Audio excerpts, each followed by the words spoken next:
There's two parts to achieving great credit.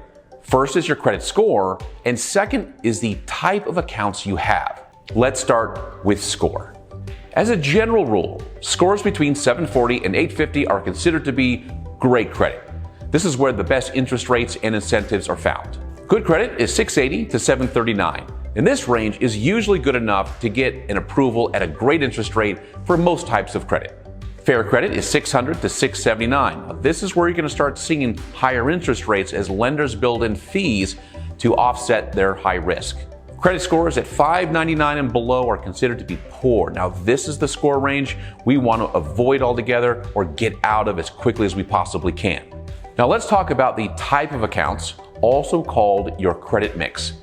And even though your credit mix is only 10% of your overall score, lenders like to see that you have experience with different kinds of credit. A perfect credit mix would include at least one of each of the following accounts. First, a revolving account. That's a credit card. Credit cards are unsecured, meaning there's no collateral like a car or a home that's securing that extension of credit. You can charge up and pay down a credit card.